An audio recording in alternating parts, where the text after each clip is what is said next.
For 2 years, PT305 has been hidden in a warehouse as a team of volunteers worked to completely rebuild the boat.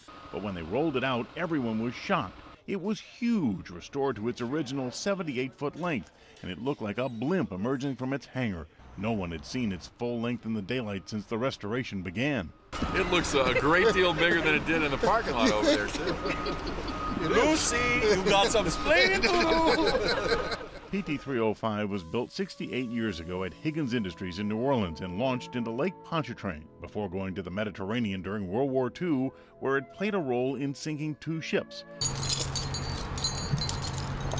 But after the war, PT305 was sold to private owners who cut off the rear portion of the boat, and now the volunteer team is reconstructing it. This is the aft fuel compartment. You see the engine room now. See how it's all been restored? We're within a couple of months of being ready to start actually putting the engines in the boat. The days I watched these boats being built as a kid on City Park Avenue. Moving PT305 was an exacting, delicate process that took 2 days. But for New Orleans native World War II veteran and now restoration volunteer Jimmy Dubasson, there was a much longer journey down memory lane. I tried to get a job at the Higgins plant when I was a kid, 16 years old. They wouldn't let me in. I waited a couple of years, joined the Navy to let me run some. Now I'm getting a chance to work on them. We've almost done half the boat as far as the basic structure. Suddenly, the huge new $3 million Kushner Restoration Pavilion seemed a tight fit for the big wooden boat. All of a sudden, that building's looking a little small.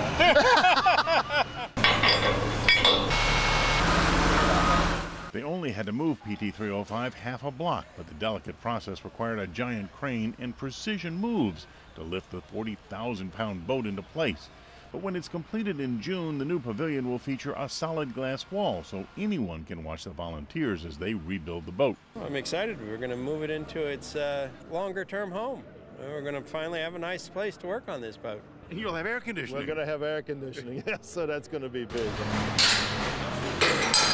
The last stage of the work was done by hand-powered winches, literally moving PT305 just inches at a time, handling the historic artifact as gently as a crate of eggs. How close to the original is this? The sailors that sailed it wouldn't recognize the difference. It's exactly the way it was.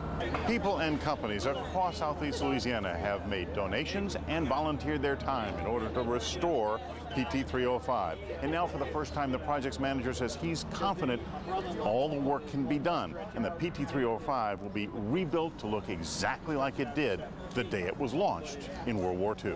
People are just stepping up all over, I mean, all over. Of course, the museum could use funding. Of course, it's money, there's never enough money.